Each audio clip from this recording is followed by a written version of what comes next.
파주에 나와 있는 이태현입니다. 고양시와 파주시 경계선상의 선집 여러분들 보실 텐데 요 집은 반듯한 집입니다. 보기에도 널찍하고 구조 자체도 반듯하고 제가 살고 싶은 집, 요런 집 찾기는 좀 힘들어요. 평지면서도 반듯해서 공간이 그냥 네모 반듯하게 해서 딱딱 제가 그냥 그려드릴 수 있는 집 여러분들은 지금 보고 계십니다. 보시는 것처럼 건물이 뒤쪽에 앉혀져 있고 앞쪽으로 해서 마당이 나와 있습니다. 마당 앞쪽으로는 조경면, 저 조경면 같은 경우는 텃밭으로 읽을 수도 있고 저쪽으로 해서 테라스 데크를 설치해 가지고서는 나만의 공간으로 만들 수도 있는데 요게 지금 요 땅만, 도로집은 빼고 땅만 지금 이제 90평에 가깝습니다. 정확하게는 89평. 주차는 2대가 노면 주차 방식으로 들어가고 있고 20% 건폐율 지역이다 보니까 이제 땅 바닥의 면적은 건축면 바닥의 면적은 18평. 단순 계산해 보면 90평에서 20평 빼니까 약 70평의 이런 공간들이 나오고 있습니다. 여러분들이 원하는 넓은 마당이 있는 집, 그러면서도 멀지 않는 집, 그러면서도 싼 집, 이 집이라고 좀 보시면 될 것 같은데요. 어떠십니까? 요 마당 앞면의 느낌도 좋지만 뒤에 면도 느낌 굉장히 좋고 이게 30세대로 이루어져 있습니다. 결과적으로는 타운하우스형의 전원주택, 또 말받고 단독주택, 접점에 들어가 있는 집 여러분들은 보고 계십니다. 제 마음에 좀 드는데 화면 속에서도 여러분들 좀 마음에 드셨으면 좋겠고, 무엇보다 가격을 떠나서 저희는 이 얘기 할 수는 없는데 가격이 좋습니다. 가성비 아주 좋습니다. 앞으로 들어올 것들 생각해 보면 마음이 급해지는 이 마음을 여러분들 좀 아셨으면 좋겠고, 내부로 들어가셔서 집을 어떤지를 다시 한번 더 꼼꼼히 뜯어보도록 하겠습니다. 직관합니다. 오시죠. 이렇게 집 내부로 들어오시면 되겠습니다. 요 현관에서부터 중문 사이 공간이 굉장히 깊어요. 그러다 보니까 이제 왼편으로 신발장 5짝짜리 그대로 보이고, 옆으로도 이렇게 여성분들 실 같은 거 신을 때 애들도 그렇고 그렇게 앉아서 신발 신잖아요. 공간이 넓으니까 이 공간도 좁지가 않고 2사람, 3사람이 앉을 수 있는 충분한 공간을 좀 보여주고 있습니다.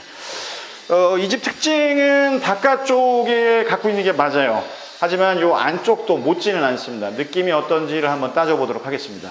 설명드린 것처럼 이 집의 대지 면적, 이 세대는 지금 이제 89, 그냥 90평 잡으면 20% 지역이니까 이 바닥만 18평입니다. 그래서 18평 안으로 룸 하나가 들어갈 수도 있는데 룸은 아예 빼버리고 거실하고 주방 쪽 굉장히 크게 놔뒀습니다.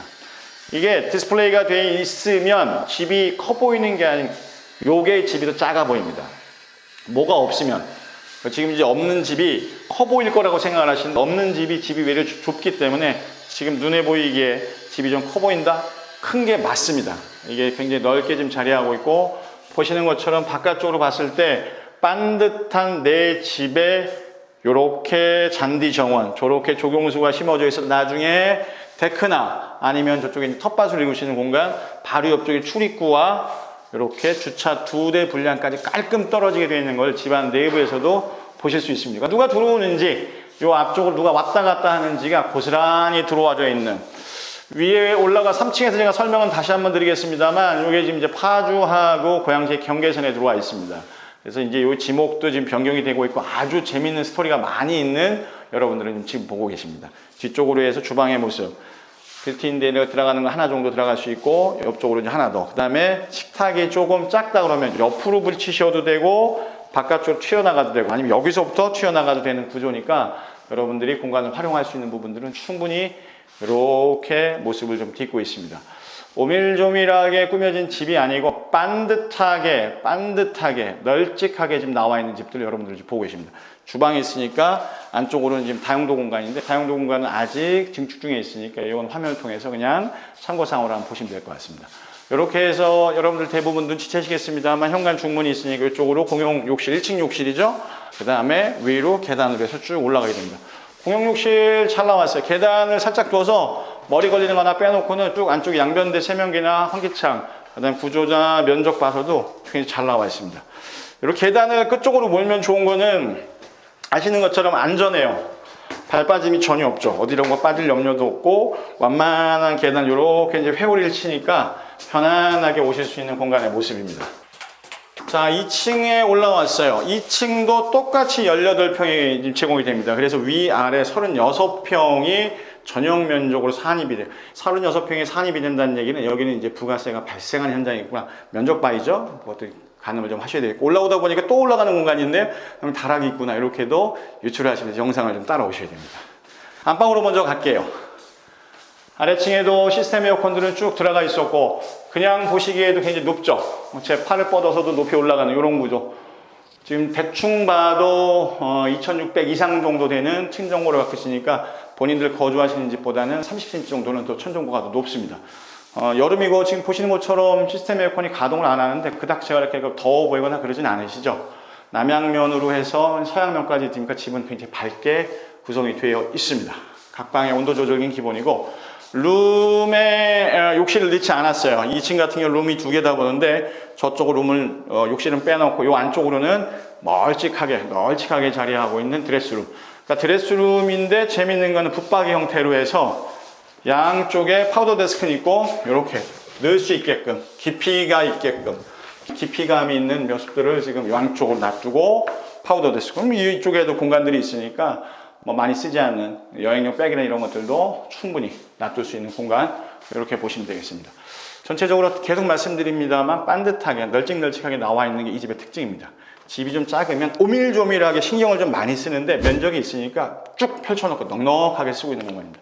자, 2층 욕실하고 중간방의 모습도 차례대로 한번 보도록 하시죠. 중간방의 모습은 정사각으로 역시 마찬가지로 위에 시스템 에어컨은 들어가 있고 남양면으로 반듯하게 나와 있는 모습입니다. 이 구조에 대한 설명을 제가 먼저 많이 드리고 있고 자재에 대한 거는 제가 다시 한번 텍스트로 해서 전달을 해드릴 테니까 한번 보시면 될 것 같습니다. 요즘들 쓰고 있는 것들은 뭐 이중창으로 되어 있는 것들보다 단창입니다만 단창 안에 삼중유리로 해서 쓰는 외산들을 좀 많이 쓰는데 마찬가지로 독일제가 이 집도 들어왔죠. 이쪽으로 해서 쭉 보이고 있는 샤워부스까지 있는데 좋은 거는 바깥쪽으로 이렇게 뚫려 있는 공간들. 그리고 이게 보셨을 때 요 면적도 넓습니다.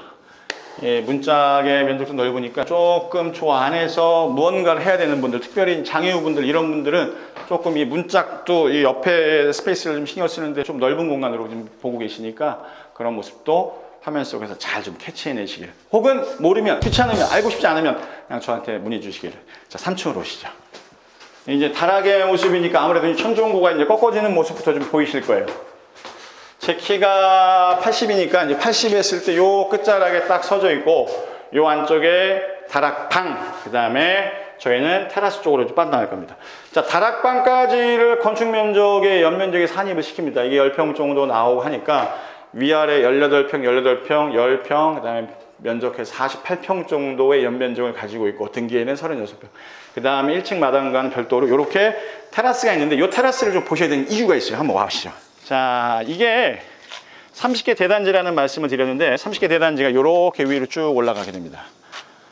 그래서 약간의 고조차를 이용을 해서 저희 같은 경우는 노면 주차 방식을 쓰고 있는데 약간의 이런 식으로 띄우기도 하고 낮추기도 하면서 이런 부분들에는 이제 벙커형 주차장이 계속 들어오게 돼 있고 지금 보시는 저 앞에 빌라들이나 요 바로 앞에 있는 펜스에 있는 전원주택지 요 넘어서부터가 이제 경기도 고양시입니다. 그래서 여기는 여러분들이 많이 들었던 고양시 덕양구 내유동이면 저희는 이제 파주시로 좀 들어가는데 제가 여기서 지금 저걸 보여드린 이유는 이쪽으로 해서 전원주택지가 좀 많이 나올 예정이에요.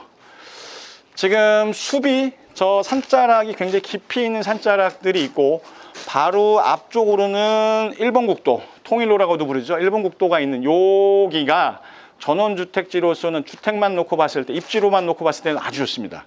서울에서 너무 멀지도 않고 너무 가깝지도 않고 그러면서도 산이 있고 물론 산이 있으니까 앞쪽에 하천이 있으면 좋은데 하천은 통일로변 쪽에는 하천은 있습니다만 좀 떨어져 있죠. 이런 배산 임수 지형에 도로가 발달하고 있어서 여러분들이 오가기 편한 이런 입지를 많이 찾으시 이 입지가 그렇습니다. 그래서 저쪽에 나와요. 누가 얼마나 언제 나온지도 알고 있어요. 문제가 되는 거는 금액인데 금액은 여러분들이 생각하는 금액보다 굉장히 높습니다. 그래서 계획이 있으시다면 빨리 지금 집을 선택을 하셔야 된다.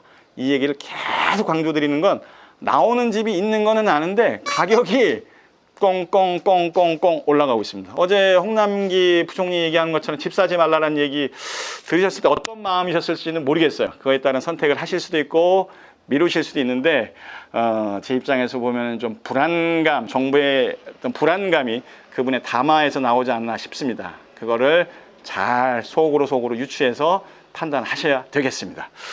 파주에 나와 있습니다. 고양시 경계선상에 서 있는 집, 저렴함으로 뭉쳐있는 가성비가 아주 좋은 집이면서 반듯해요. 전 기본적으로 반듯한 집을 좋아하니까 제 마음에 드는 집 여러분들도 마음속에만 두지 마시고 현장에서 보시고 내 집으로 꼭 삼아 보시기를 부탁드려 봅니다. 직구 하나였습니다.